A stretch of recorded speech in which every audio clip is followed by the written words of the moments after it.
জয় শ্রীকৃষ্ণ। রাধে রাধে বন্ধুরা, এসে গেছি তোমাদের কাছে কাজুর আরও একটি সেবার ভিডিও নিয়ে। কাজুকে সকাল সকাল উঠিয়ে দিয়েছিলাম, তাই আজকে আর ঘুম থেকে যে কাজুকে জাগাচ্ছি সেটা তোমাদেরকে দর্শন করালাম না। কাজু যত বড় হচ্ছে ততই কিন্তু দুষ্টু হচ্ছে, বুঝলে তো। কখনো সে খেলতে চায়, কখনো সে ঘুরতে যেতে চায়। তার সাথে না খেললে, তার সাথে না ঘুরলে সে আবার খেতে চাইবে না। এই হয়েছে আমার এক মহাবিপদ। কাজুর বসার জায়গাটা একটু চেঞ্জ করব। অলরেডি তোমরা দেখতেই পাচ্ছ যে জায়গাটায় কাজু বসে সেই জায়গাটায় ঘাস বিছিয়ে দিয়েছি। আসলে আমি অনেক দিন ধরেই চাইছিলাম যে কাজু যে জায়গাটায় বসবে সেই জায়গাটা যেন একটু বৃন্দাবন টাইপ লুক দিতে পারি।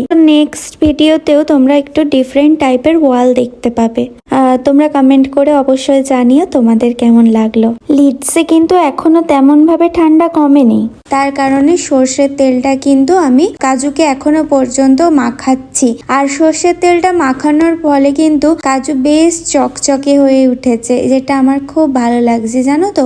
আর তোমরা তো জানোই কাজু যখন চান করে কাজুর সামনে আমি এরকম ক্যান্ডেল বা প্রদীপ জ্বালিয়ে রাখি। এই ক্যান্ডেল বা প্রদীপের তাপে কিন্তু কাজু যখন স্নান করবে তখন কাজুরও একটু আরাম হবে। এখন সর্বপ্রথম কাজুকে দুধ দিয়ে স্নান সম্পূর্ণ করিয়ে নিচ্ছি, তারপরে উষ্ণ ঠান্ডা গরম জল দিয়ে কাজু স্নানটা সম্পূর্ণ করব। অনেকেই আমাকে বলে চান না করিয়ে রোজ রোজ গা মুছিয়ে দিতে পারো, কিন্তু আমার মনে হয় গা মোছানোর থেকে যদি আমি একটু ঠান্ডা গরম জল দিয়ে স্নান করিয়ে দিই না, তাহলে দেখবে সারা দিনটা খুব ফ্রেশ ফিল হয়। তার কারণে গাটা আর মোছাই না, তার বদলে একটু হালকা উষ্ণ গরম জল দিয়ে খুব অল্প করে স্নানটা সম্পূর্ণ করিয়ে দিই। এখন কাজুকে আজকে একটা নতুন জামা পরাবো, কারণ কাজুকে আজকে একটু বাইরের দিকে ঘুরতে নিয়ে যাব। ছোট্ট বাচ্চা আমার সারাদিন ঘরে বসে থাকে, ওরও সারাদিন ঘরে বসে বসে আর ভালো লাগে না। তাই আমার ছোট মেয়েকে যখন আমি স্কুলে আনতে যাই তখন ওকে নিয়ে যাই কখনো কখনো, কারণ বাইরে বেরোলে বাইরের এই প্রাকৃতিক দৃশ্যটা দেখতে ওরও ভালো লাগবে। তাছাড়া এখন বাইরে নানান ধরনের ফুল হচ্ছে, বুঝলে। ওই ফুলগুলো দেখতেও কিন্তু কাজুর বেশ ভালো লাগে। তার কারণে কখনো কখনো কাজুকে বেড়াতে নিয়ে যাই। রোজ রোজ আর ভিডিও বানানো হয় না, কিন্তু যতটা সম্ভব হয় তোমাদের জন্য বানিয়ে থাকি, কারণ তোমরাও তাতে বুঝতে পারবে আমার সোনা কাজু এই মুহূর্তে কি করছে। এখন জামাটা পরানো হয়ে গেছে, এরপর কাজুকে একটু শৃঙ্গার করিয়ে দেব। আর এই শৃঙ্গার করানোর সময়টা যে আমার এত ভালো লাগে না, তোমরা হয়তো বুঝবে যাদের যাদের লাড্ডু গোপাল আছে। এই শৃঙ্গার করানোর মুহূর্তটা কিন্তু খুব ভালো লাগে। আমার কাজুর প্রতিটি জামার কালারের সাথে ম্যাচিং ম্যাচিং জুয়েলারি আছে, জানো তো। তোমাদের একদিন দেখাবো, তোমরাও দেখো, তোমাদেরও ভালো লাগবে। তবে কি বলো তো, আমি কাজুকে দেখবে বেশি হারটা পরাই না, কারণ এই যে হারটা দেখতে পাচ্ছ কাজুকে পরিয়ে রেখেছি, আমার মনে হয় যেন এই হারটাই ভালো লাগে। কাজুর অনেক রকমের হার আছে, বুঝলে, কিন্তু আমি সেভাবে পরাই না। আর যেহেতু কাজুর গলাটা তো একটু ছোট, মানে কিছু কিছু গোপাল ঠাকুরের গলা কিন্তু একটু লম্বাভাবে তৈরি হয়, তাই না। কিন্তু কাজুর গলাটা দেখো একটু বসা মতো। আমার গলাটাও কিন্তু এইরকমই ছোট, বুঝলে তো। কাজুর গলাটা যেহেতু এরকম ছোট, তো আমি কাজুকে মনে হয় আমার যে বেশি হার পরিয়ে সারাদিন যদি রেখে দিই তাহলে কাজুরও কষ্ট হয়। তো তার কারণেই কাজুকে আমি বেশিরভাগ সময় কানের দুল আর দুটো হাতে দুটো বালা সারাক্ষণ পরিয়ে রাখি।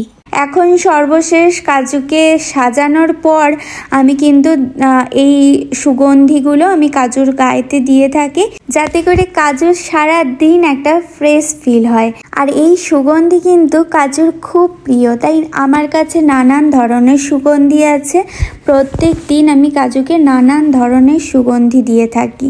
আরও একটা কথা তোমাদের খুবই বলতে ইচ্ছা করছে, ঘরেতে যখন নানান ধরনের সুগন্ধি ইউজ করা হয়, সেটা নানান ধরনের ক্যান্ডেল হতে পারে, নানান ধরনের ধূপকাঠি হতে পারে, ধুনোর গন্ধ হতে পারে। তো এই রকম সুগন্ধি যদি ঘরেতে সারাক্ষণ ব্যবহার করা হয় তখন কিন্তু সেই ঘরে মা লক্ষ্মীর বাস হয়, তাই না। পরিষ্কার পরিচ্ছন্ন ঘর, সেই ঘরে সারাক্ষণ ধূপদীপ জ্বালিয়ে রাখলে কিন্তু মা লক্ষ্মী সেই ঘরে বিরাজ করেন। যাই হোক, আজকে আমি কাজুকে কি দিচ্ছি বলো তো, কাজুর প্রিয় প্রসাদ। এই প্রসাদটা কিন্তু কৃষ্ণ ঠাকুরের খুবই প্রিয় প্রসাদ, যেই প্রসাদ খেতে কিন্তু কৃষ্ণ ঠাকুর বেশ পছন্দ করেন, তাই হরি কীর্তন হরি সংকীর্তন যখন হয় দেখবে মালসা ভোগে কিন্তু এই প্রসাদটাই ভগবানকে দেয়া হয়। এর মধ্যে কি দিয়েছি, চিঁড়ে, দই, মিষ্টি দই মানে মিষ্টি আম দই, আমাদের এখানে আম দই পাওয়া যায়, আরও নানান ধরনের দই পাওয়া যায়, কিন্তু আজকে ভাবলাম একটু আম দই দিয়ে, চিড়ে দিয়ে, চিনি দিয়ে, কলা দিয়ে, নারকোল দিয়ে মেখে দিই। তাই আজকে এরকমভাবেই কাজুকে ভোগ দিলাম, যেই ভোগ আমার সোনা কাজুর খুবই পছন্দের। এই ভোগ সেবার পর কাজুকে নিয়ে যাব আমি বেরু করতে, তাই না কাজু? তো প্রসাদের ওপরে আমি দিয়ে দিলাম তুলসীর পাতা, আর আমি যখন এসেছিলাম তখন কিন্তু শুকনো পাতা নিয়ে এসেছিলাম, কারণ কাঁচা তুলসীর পাতা কিন্তু আমি বেশি দিন রাখতে পারতাম না, তার জন্য বেশ 1 মাস ধরে আমি তুলসীর পাতাটা শুকনো করে নিয়েছিলাম। যেই তুলসীর পাতা আমার এখনও পর্যন্ত চলছে, আরও বেশ কটা মাসও চলে যাবে।